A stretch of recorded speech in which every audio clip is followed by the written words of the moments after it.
Tuachie hapa. Shabana hoye! Shabana hoye! Tiganyugo chimoino gaiga. Shabana hoye! Shabana hoye! Nataka nichukue nafasi hii kwanza niwashukuru.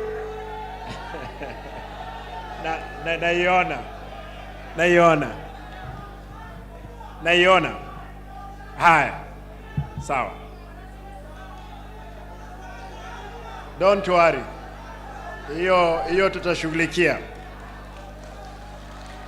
Nataka nichukue nafasi hii kwanza mbairane abantu baminto mbiya mono for the support for Shabana. Kwani yorangana ngaki Shabana echimotwe. Shabana tolevove.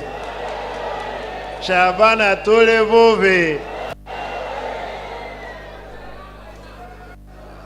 Aya. Nataka nichukue nafasi hii, mtakunikubalia nisome kwa Kizungu kitu kidogo ninacho, ndipo nikubalie niongee Kiswahili baadaye.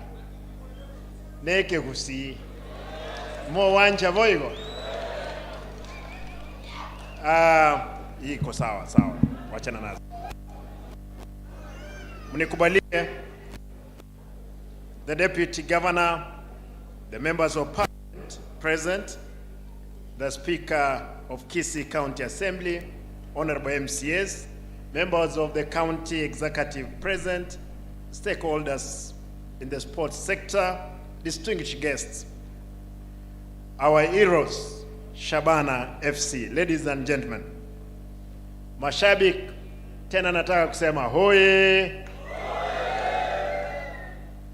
I'm delighted to be associated with the Shabana FC for doing the Gusii community proud.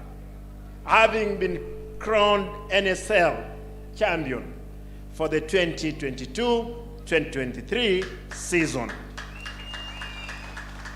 This is why I'm glad to grace this homecoming ceremony and join the team, fans, the soccer fraternity, and the community at large in celebrating the championship and evolution of our home team to the prosperous Kenya Premier League.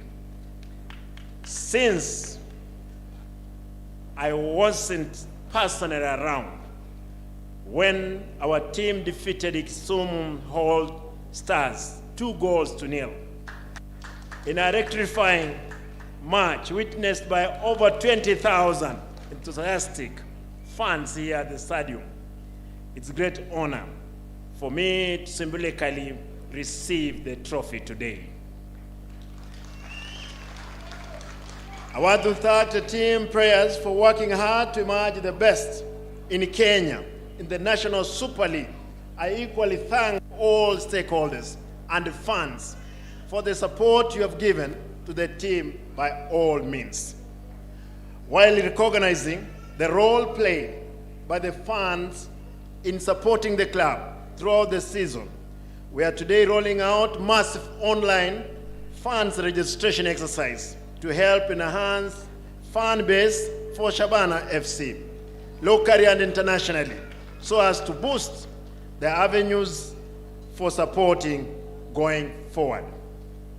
As the earlier promised, the sponsor had sourced for Shabana is ready to sign for sponsorship of 20 million Kenya shillings.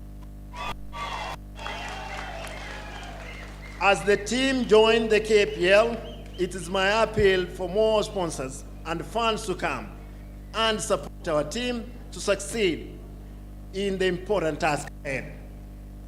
Due to the challenges witnessed in this stadium during the NSL matches, such as the difficulties in crowd control and flooding of the beach, we are set to embark on further renovation of the stadium to improve conditions and meet standards.